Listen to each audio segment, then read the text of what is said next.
Hey, welcome everyone to another Lunch and Learn. I'm going to be kicking this off. Gregory Goldston here, and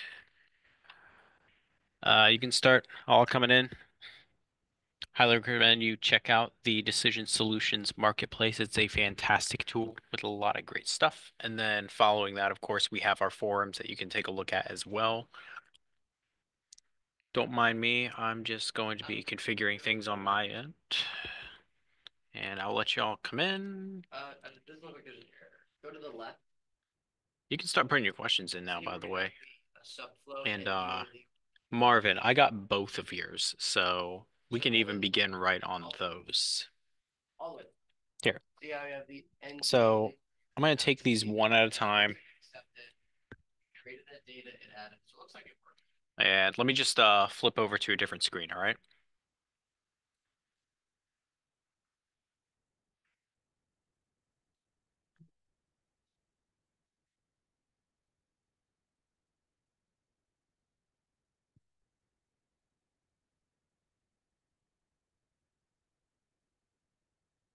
And a download draft. Yep. Awesome. And then I see that you've got some questions as well. We'll start with Marvin's pre-submitted ones, then go from there. So I'm going to mute you, Marvin. Just give me just a moment here. There we go. You should be able to talk now. So your first question um, is there a way to create a rule statement that contains an if, an else if, and then an else? Sure. So you want to add the if statement inside of the else, so that way you return a string value for each of the result paths. So Correct. Right. Well, let this me part's good. let me make sure I understand what you're asking here. Now, You're looking for something that is not a truth table that would have this functionality? Yeah, I was just trying to create it in a regular statement rule, but I Hmm. couldn't remember if you could add any conditions inside the else side, on the else side, Hmm. or if it was just only true or false.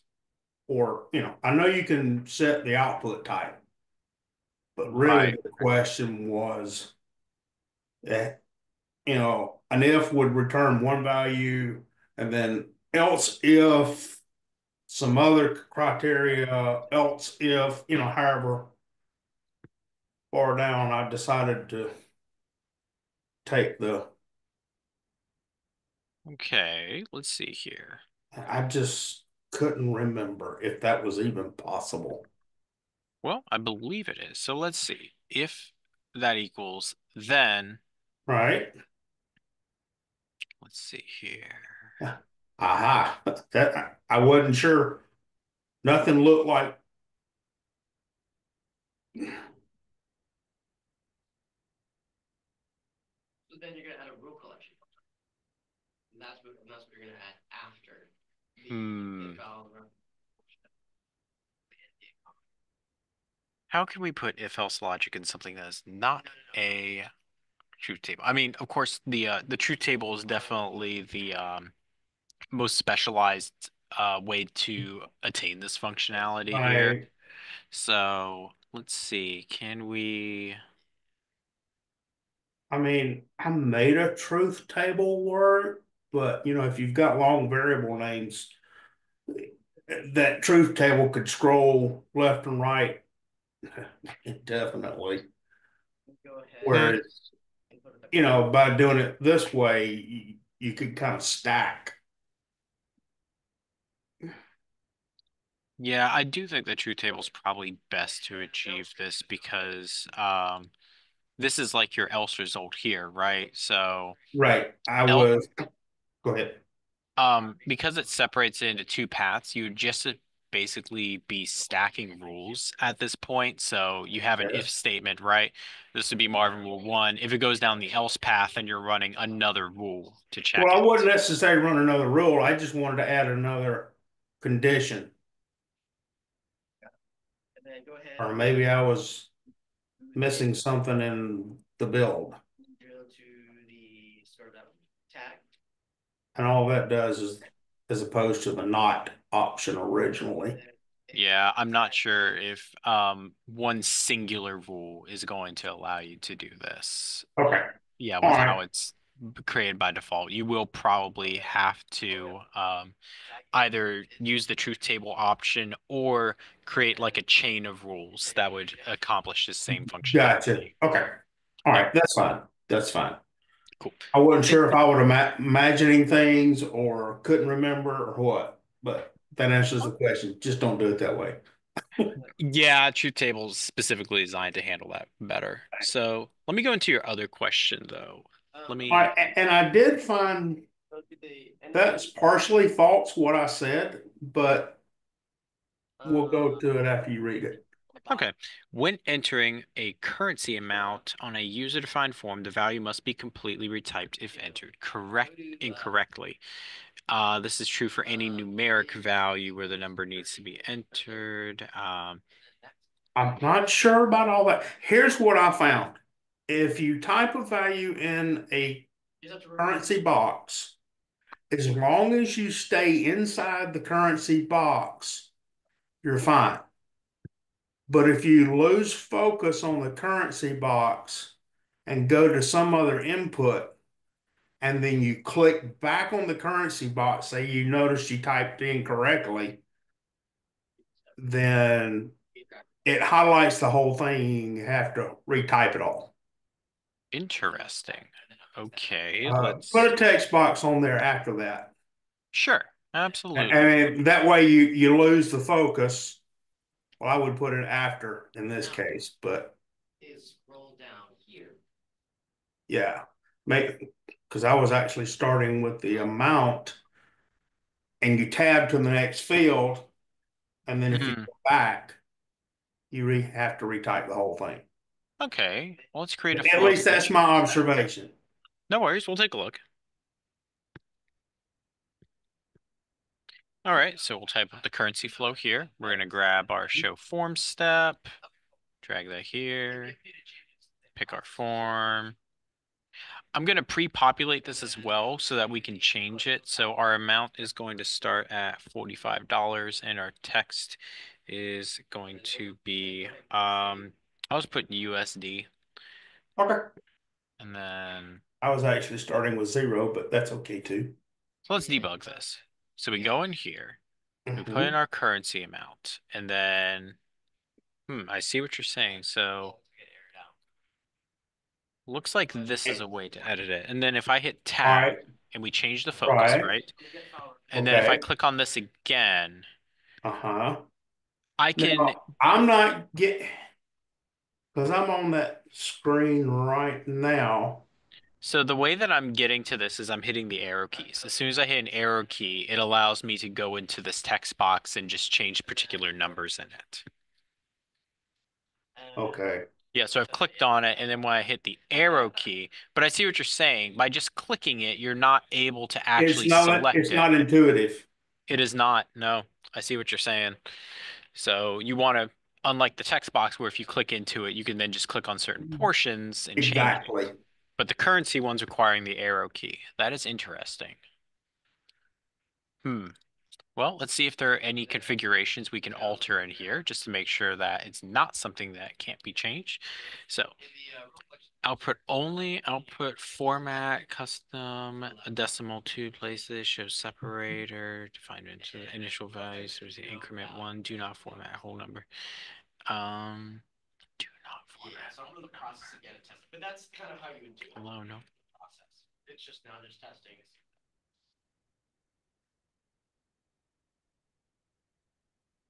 I'm going to mess around with a few different settings here. I'm going to Sure. turn off the auto populate setting. I'm going to allow null value and see if that messes with the properties enough for this to function. Okay. So the answer is no. As soon as I click off of that and I tab to another one, it still does not let me edit it from a particular portion unless I hit the arrow key. That might be just a user experience learning thing. Possibly. It's So not, but it's not intuitive. it is not. No, that's something that I think And would be how are you worth. doing that? Is that Um, the Well, the currency box, I format it to um, put it as a format whole number increment by one. So when I hit up and down the arrow key, Oh, it increments it for me. oh, Yep. okay. So I can go into that and show you that feature Yeah, right here. So if I go yeah, in here, edit currency box, there is right. a increment, right? Increment is one. Okay. So by setting that, whenever I hit up and down the arrow key, that's how much it's going to increment it by. I can of course increment that by five instead, just Right. And then sure. Okay. yep. Number alignment is right. Use form font. Is there anything else that I can do here? I don't know if CSS would fix that. It's possible, but I'm not certain. I Number, didn't know if that might be like a system setting or something. it does Almost seem like it. That's why I changed the format from right. output as decimal, output as integer. What happens if I output as a decimal instead of a double? Let me see if that makes any difference. And if it doesn't, then, oh, it does not. No. And now I can go up. Yeah. Mhm. Okay. Yeah. That will be something that I think is worth looking into. We do have a response in the Q&A saying that this can be changed with CSS, by the way. Oh, okay. Yep. So I can still look into that and see if this is something that Mhm. might be able to be worked at. I can reach out and just figure that out and see if that's intentional or not. I can at very Okay. least confirm that. But yeah, Right. I appreciate it. Thank you, sir. yeah, sure thing. Did you have any further questions on this? No, I'm All good. right. Cool, cool. All right. I'm glad to assist. And Jim, I think you mentioned you had a few questions. Let me unmute you now. Hey, You should be able to yeah, talk. I do. Hi. Um, got a few questions here. First one is on data grids. Mm-hmm. Is there a way to set the selected value in the flow? Hmm. Like if I want a specific selected value? So let's see here. I believe you can. So let me just make sure that I understand what you're saying here. So a data grid in a form, right? In like one displaying in a Yes, form, not a page. correct. In a form. Okay. So let's set up something with that.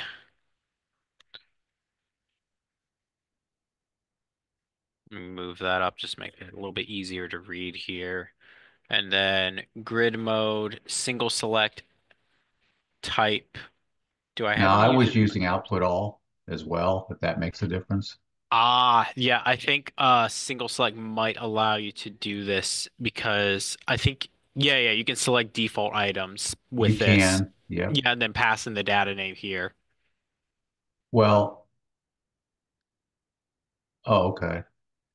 Yeah. Let me Only on sync. Okay. well, you should So be able if you to do it change not that just to single select. output mode, Well, I can do multiple select too. yeah, I don't want a multiple select though. I was Okay. doing the output all so I could get the output, but I may not.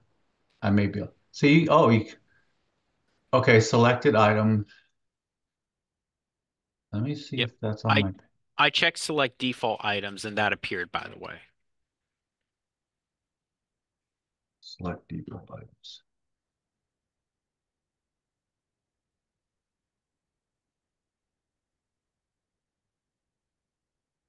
Okay, I and make this a then, type account.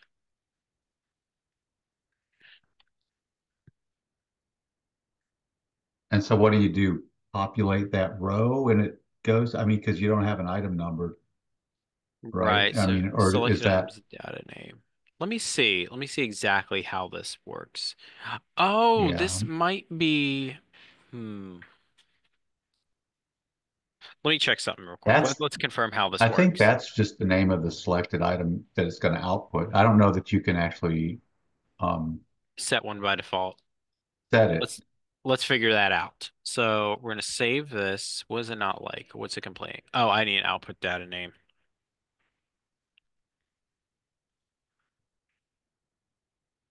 All right. Let's try this. Let's run it in a flow.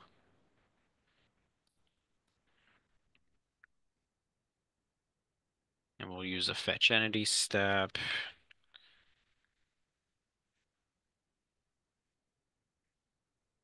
Let's grab our account type, throw in our form.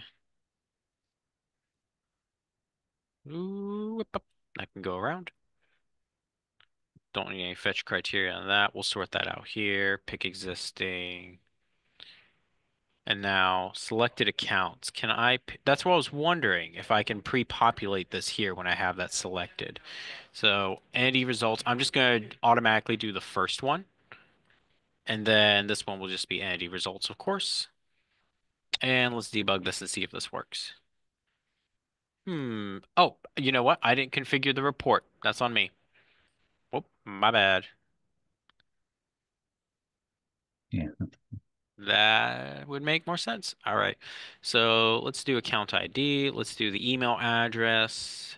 And let's do is active. Let's try that. And I don't There know we if this go. makes a difference, but I'm not using an advanced data grid. I'm just using a regular one. Oh, you know what? That might be it. So let's see. System account is number one. If I hit this button, did it automatically select that one for me? Let's take a look. Let's look at the output actually. Nope. There we go. So selected accounts, middle name, last name, first name, system account. Yeah, so it automatically selected the first one. Yeah, well, that's an indicator you can put on, but Oh, well, hold on. Selected account it's grabbing all of them. Look at this. It's not just grabbing the first one. Oh, interesting. yeah, it's going to grab them all. It's just which one's a selected account, which ones gets highlighted in your form. None of them are In getting your, highlighted, which is very strange. So I put in the entity results first, unless maybe I don't have it set to highlight. Let me, there are different ways that you can, that's only on determine. data repeaters. On grids, it doesn't allow you to select what Oh, type of right, highlight. It only does the first. right. And that's output all. Let me do single select and see if that works. I just want to confirm this functionality real quick. I do want to output the Yeah, selected item. And now let's save that, exit, debug. It is not highlighting it. Oh, well, hold on. It does. Look, look. I didn't click yeah, anything it does. yet. Now, what I want is to be able to programmatically highlight whatever one of those rows I want to. Hmm. So have like an active form flow that will Yep, highlight the selected exactly. row. Gotcha, That's based upon exactly what I some. want to do All because right. I have functionality based on the row they selected. And when I get back from that functionality, I want it to still be selecting that row, but it doesn't. If I refresh the grid, it always goes to the top row. And I don't want that. I want it to go to the row that I was on, but I don't know how to get it to do that. Gotcha. All right. So let's see here. I'm going to put a event button right here. And then let's create an active form flow that is just going to automatically do the last one. Let's see if this works. Oop, there we go. All right, so we'll get triggered from that. We want to go to the form data. So we want to go to form rules, set control value.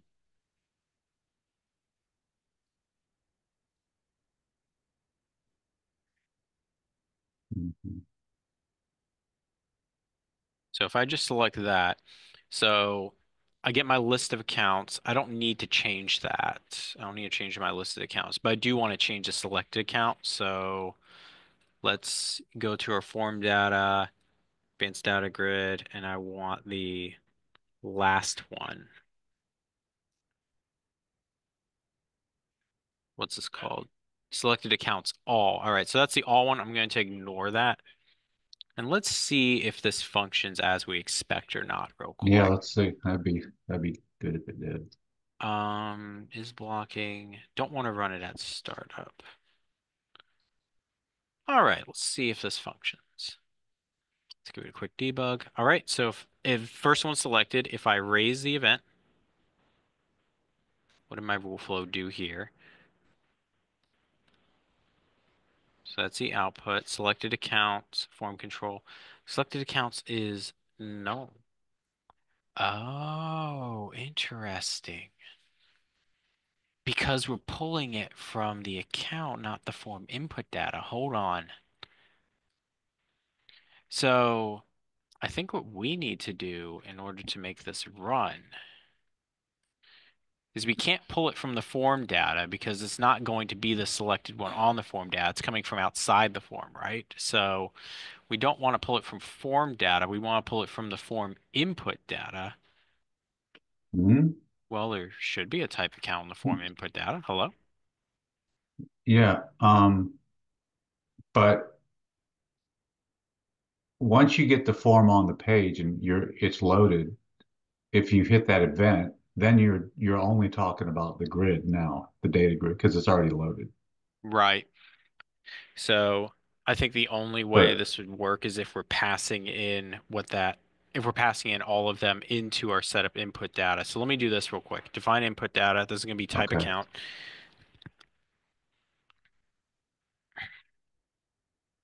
Okay, so I'm just going to call this account to be selected. And I know we're passing in all of them, and it should take a list, by the way, because we're going to exit out of this, right. Yeah. pass this in from our entity results. There might be a more efficient way to do this, by the way. I'm just trying to confirm that this Yeah. functionality works at Yeah. all. Yeah. All right, and now that selected account, instead of form data, let's take the form input data, account to be selected, get the last one. And that should stay consistent because the data grid is not depending on that to load. Let's give it a debug. All right. So if I hit raise event, it selects the last one. So by doing it from form input data, instead of changing the data that's being passed in for this form component, you are able to alter what's being selected. So if I go to number 7 again, I hit raise event, it's going to go back to 10. So if you have that data that's being passed into your form via a different method, you can pull from that. And of course, it doesn't have to be dynamic. If it's a constant thing that you want selected based upon what they want, hitting any sort of active form flow to trigger this will get you the output you're looking for here. So I'm going to, Now, oh, what were you going to say? okay. I'm just curious, how could you select like one of the middle rows there? How do I know what item number how can I dictate the item number? Oh, it doesn't even have to be by ID. I'm just dynamically passing it.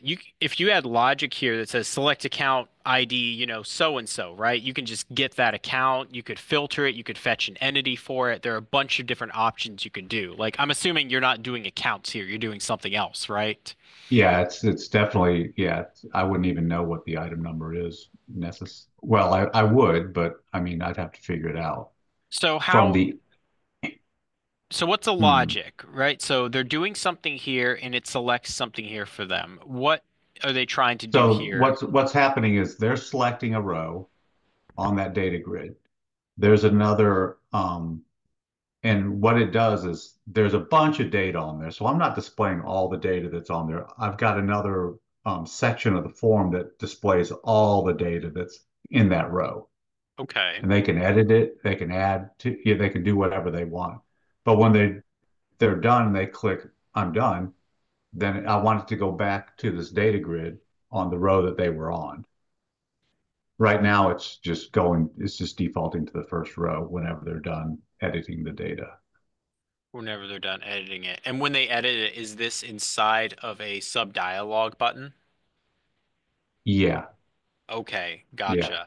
So I wanted to go back to the data grid at the row they had selected previously. I see. So what you need is when they click on this row, something has to be able to save it in the background as that's the selected row. So when they go to their subdialog, they come back and then it sees, oh, this is the row that was already selected, populate it with this, right? Hmm. Okay. Hmm.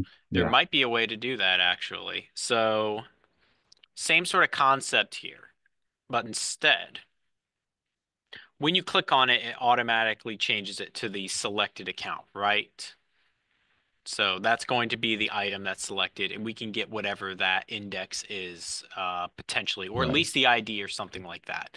So let's Right. create an active form flow to do that. All right. So we're going to go into here. I'm going to call this the get account flow. All right. And it has to be triggered by the advanced data grid selection, right? Because that's what it's Yeah. not the event button anymore. When they select this, it has to work out. So I'm going to go into Right. here Right. and Right. then I'm going to, for simplicity's sake, I am going to use the get control value. All right. We're going to go Hmm. into here and we're going to pick our advanced data grid. And when we do that, there's the inputs of account, right? Selected account. Hmm. Oh, I grabbed set control value. That's why it's doing that. My bad. Get control value. Let me change that real quick. I set it, but I did not do it. There we go. Form data, advanced data grid. Now there's our outputs. Accounts, selected accounts all. All right. So whenever they select an account, we're going to call this selected accounts. I always want to change this. Select account to be populated, just showing that we made a change to it. It's easier to find later, right? So let's Hmm. delete that. All right. And then we're going to have to update something that keeps track in this form, right? So Hmm. maybe we can store it in like a text box value or something like that Yeah. that's visible. So I'm going to do that. Let me save this. It won't let me actually save this until I here. It doesn't like you saving active form flows unless they function as expected. So I'm going to hit OK on that. Let's get a tiny little text box in here. All right. I'm going to call this ID. We're going to go down here. We're going to set the behavior to not be initially visible, right? So they can't see it. And we're going to populate it with the ID here, right? So we'll go back into our active form Hmm. flow. This is going to get the control value of what they selected when they changed that, and then we are going to set the control value for that particular text box. Right. Right. All right, I'm going to set it with my selected accounts to be populated, right? So selected accounts to be populated, and I'm going to just put in the account ID since that's unique. All right. So now I'm going to Okay. save that. I'm going to exit out, and we need a different active form flow to populate it. So I'm going to go back to this one and change it around a little bit. So this one is going to be designed to run on startup, right? This one needs to run at the very beginning of this form if we're coming back to it. So I'm going to set this to run on startup. And we may have to mess around with our triggers a little bit. I'm going to hit the event button on this as well, just so we can test how to trigger this after the sub dialog button is closed. But we Okay. are going to go into that, edit it. I'm going to use a fetch entities. I'm going to get my accounts.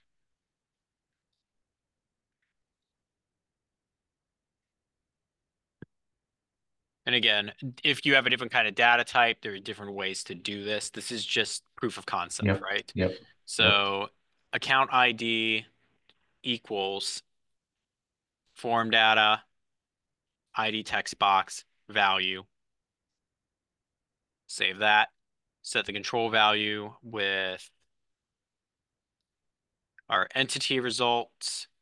And we're just going to do first. There should only be one because we're just getting it by ID. Right. Right. Yep. Right. Let's confirm this functionality. All right. So, and then I'll put the sub dialog button for ease of use. And then let's put that down here. This is just going to be a very simple form. They don't even have to really do anything here. Oh, that's interesting. We have a Now change you've got the data. legacy. Uncheck the old flow. Use the rule flow. Thank you. Yeah. Uncheck use legacy. There we go. That's it. Should probably default to that by now. You'd think, right?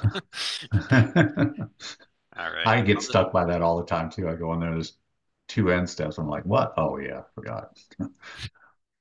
All right. We're gonna set this to ignore. We're just gonna grab the form from earlier because it doesn't really do anything right. So cool. Let's give this a try. And then what does it want? Nope, you don't need anything in there initially. All right, so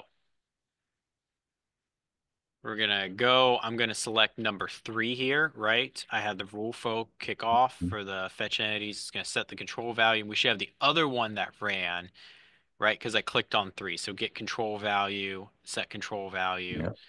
So number 3, I'm gonna go into my sub dialog box. I'm gonna just put some numbers here, why not? And then just some data. I'll hit complete. It goes back to 3. All right. That Right, is because this what I one, wanted. yep, this one ran again. Or no, wait, that one did not run again. Did it just stay there? Hmm. It might not have run again. I'm going to hit raise event because it looks like ooh, what is going on Oh, here? Hold on. All right, so we get the advanced data grid. Internal mining, that was the third one. All right, so I hit that and that was okay. And then it set that value.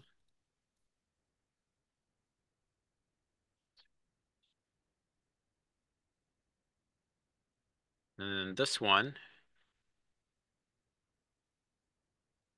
it went back to system account. Interesting. Did I do something wrong? When I hit raise event, that should be triggering this, right? I'm getting no results for account ID, and therefore it's setting no results here in the selected value, and it's not functioning. So why are we not getting any results with our fetch entity step? are you passing in I thought I the passed in account the ID? criteria. Oh, nope. That's exactly what it is. I forgot to do that. Yep, there we go. That's a quick fix. Let's go back to it. Nope, wrong one.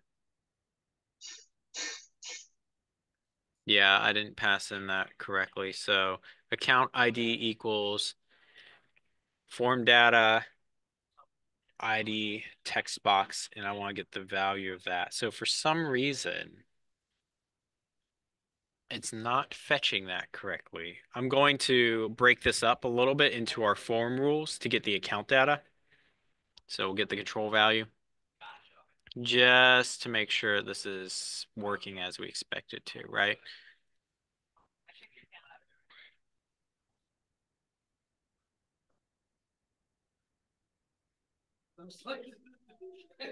And that should give us value, and I'm going to fetch it by value. Perfect. All right, and then set the control value with our entity results, right? So let's try that. Let's see how this goes.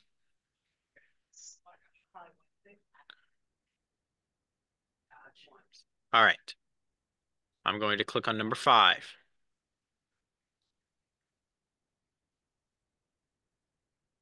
And I've set the control value of the text box to be value null. Oh, that's what it is. So I'm getting the control value here of external system account, right? That's the account ID. And then I'm not setting the account ID in the set control value. So when it pulls from the set control value box, there's nothing in there. That's what's going on. One more quick fix. Bear with me a little bit. Yep. All right, so I get the control value of the selected accounts to be populated, and then account ID, selected accounts to be populated. That is the output of this. Outputs, accounts.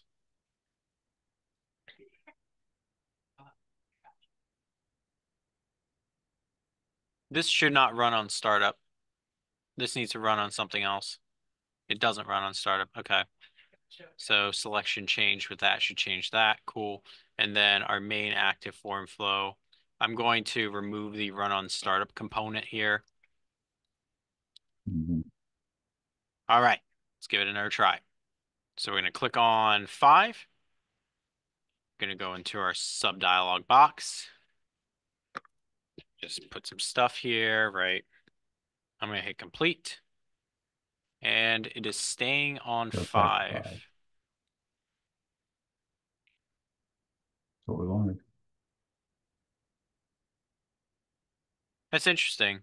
It's like it's not using the logic. If I hit raise event, yeah, that's interesting. It's not using that logic whatsoever. It just by default is staying on the selected one for some reason. Oh, it's not going back. I thought it. All right. Yeah, it's not So going you hit. back because what's happening, you see it down here, right? So this is not going away at all. It's just not changing. When I hit complete, this is just where we left it.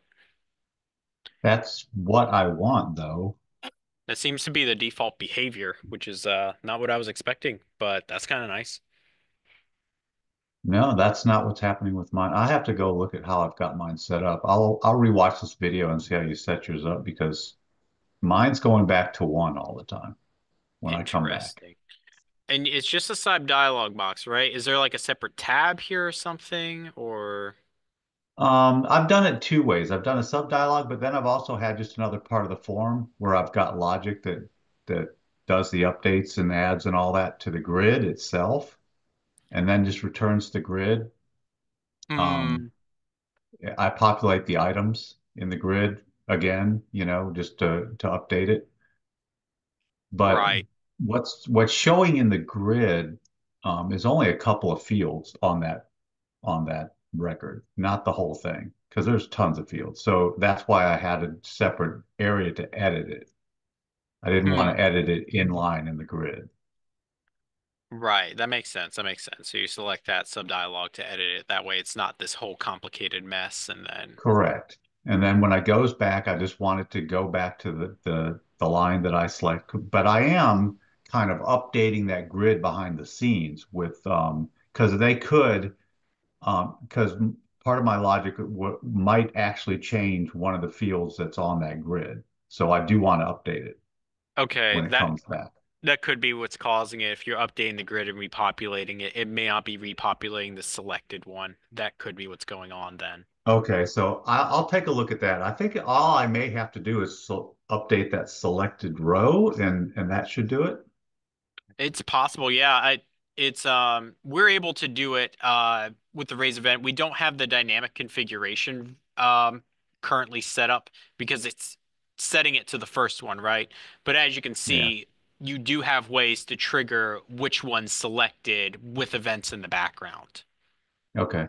I will take a look at that. I think I can figure that out from what you showed me there. Okay, I'll yeah, play with it please a let little us bit. know. We'll be glad to assist. Send Yeah. us a email or anything and we can help you outside of Yeah. this.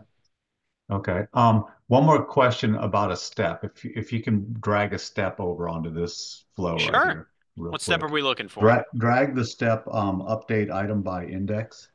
Okay. Yeah. All right. It doesn't have to be in the flow. Okay. But just open that now. Look at the go ahead and highlight that step there. Okay. Now look at the item index. It's only Yeah. constant. Right. And I don't know why in the world it doesn't let you pass in a value for that. Oh, I see. Yeah, that All seems the like other it'd be steps that are like this, there's an add item to list by index, there's a delete item by index step. Those all allow you to select a specific item from your flow. This one does not. I'll be So bringing that that has up with caused someone. me, yeah, that seems like that was something that's, I don't know why you wouldn't do that. I don't even know how you could use this step like this. And really, I'm sure there's a because very you have particular no way of purpose. dictating what item is going to be updated at flow time.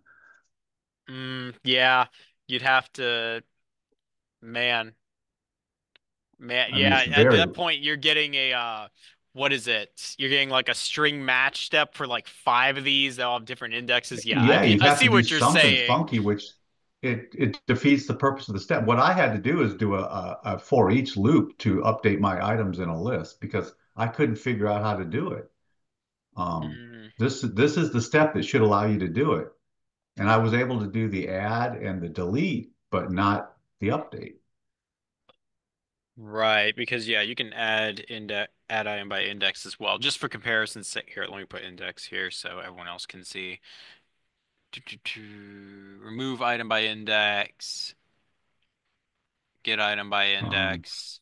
Yeah, so like in these sort of steps, you can dynamically map the index and then remove item by right. index. It's the same thing. You can dynamically map the index. But for this one in particular, it's not really showing how to do that. So flow step categories, data list, update item in list by index, data list. Let's go and see if there's another similar one in there. And if there's not, then I would say it's worth looking. So data list. Add item to list, add item, index of item and list is list empty, remove, and then update item and list is the one here that does not have the dynamic mapping, and it does not look like there is an identical one to do this. Yeah, I see what you're saying. Yep, I think that is definitely something I can bring up and see if that's intended or not. If it's intended, why, you know? Sure. You I'd like to know the answer to that, or Mhm. at least from support to see if there's a specific reason why they did that, or if they just missed it. Maybe it's possible they just missed it and it's supposed to. Yeah, that's what I was going to check for if it was a UI. Gregor, can you click edit input mapping on the top right and see if it's just an option up there? Like maybe it's just like a Oh, weird, good call. Let's just a see. check. So I thought maybe it was just literally an error. I am to update. Oh, Nope, wait. no. No, no. Okay, Item well, to update a I tried. string. Yeah. It's worth a look. What if I do a complex type instead of string? Does it alter the way it sometimes, things behave differently No, or mine isn't a complex type. It's actually a record, yeah, like okay, that. that's not gonna work. And That then I this is was just wanting to search through. constant. Hmm. Yeah, there's no Under mapping. advanced, are there any options? Let's see. No, just the business metrics one. Step Uh, information doesn't provide anything. Outcomes is your default. Testing simulation isn't going to have it either. Okay. Yeah. Yeah, I'd appreciate it if I could get an explanation as to why that is, or if it is truly just something they didn't intend that they'll update in the next in a version coming up. That'd be nice. I can absolutely reach out to someone about that. Yeah, because like I said, right now I have to do a for each iteration through the list to do what I need to do. There's no other way Mm. that I can see to do it. You said you're using a type that you made, James. Yeah, it's a data set. Would selective update work? Um, in what? No, it's basically it's the grid on the page. Okay. So I'm iterating through the grid, Oh, I and see what you're saying.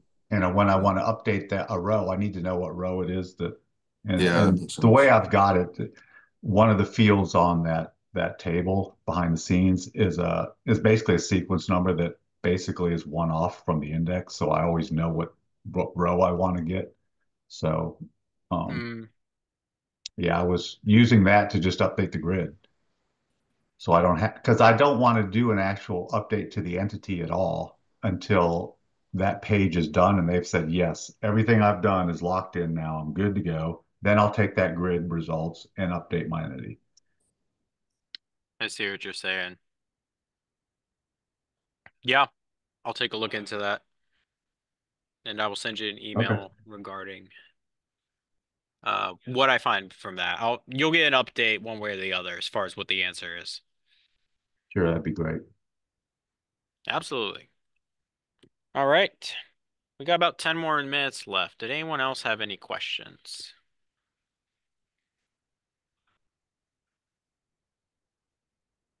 It's all right if you don't. This is a pretty productive lunch and learn.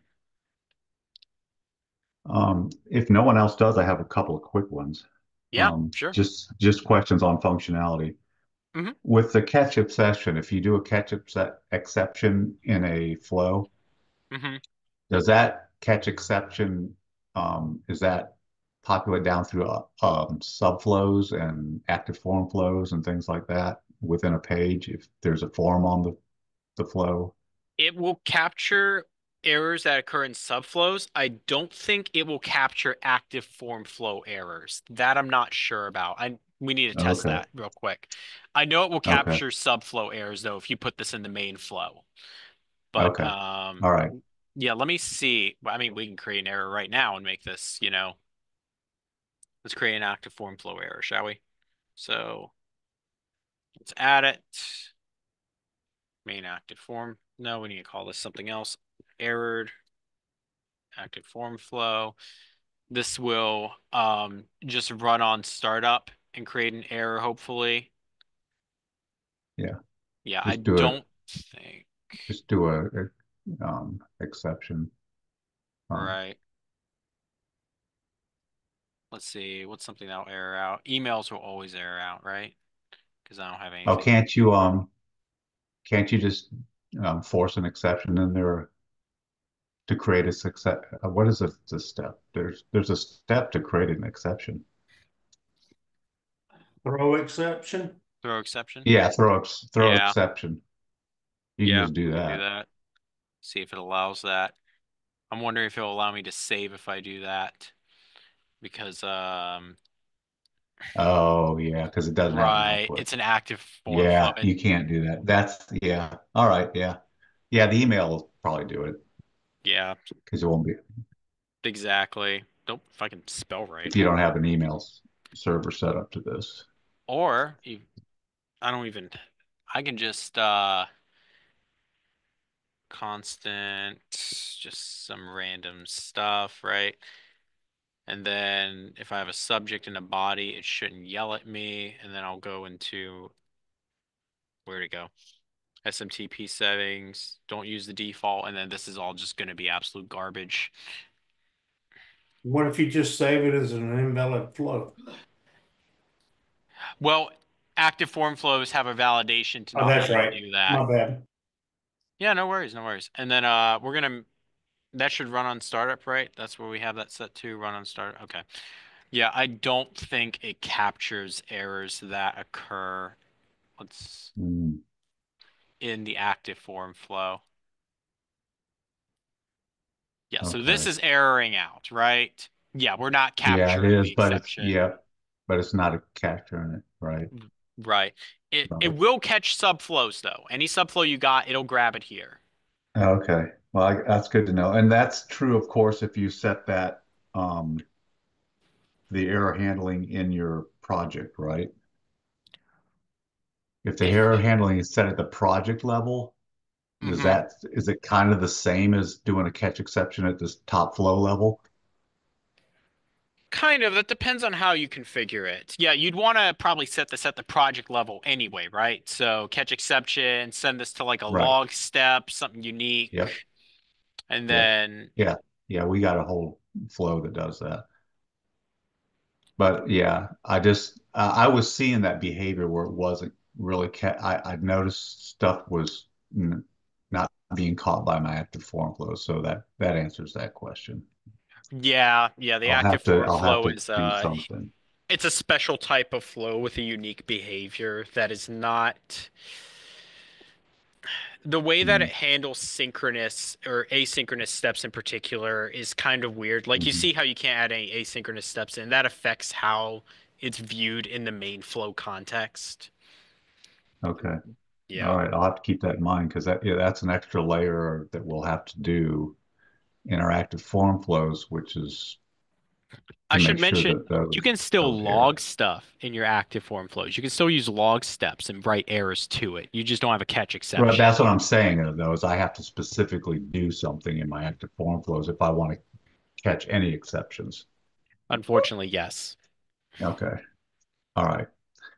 And just one more, if no one else is real quick.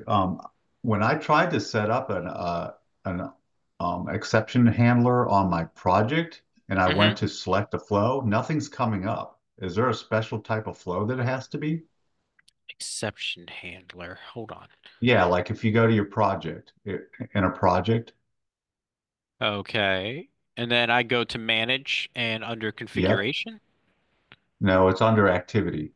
No, it's activity. under Gotcha. health. I'm sorry. It's under health. It's under health. Error handling. Error handling. And then if I And I pick pick in the, existing, I see. I think it's not, this is a it V9 doesn't pick. feature. I see what you're saying. Let me see if it is a particular flow behavior. Hold on. Yep, that's what it is. Okay.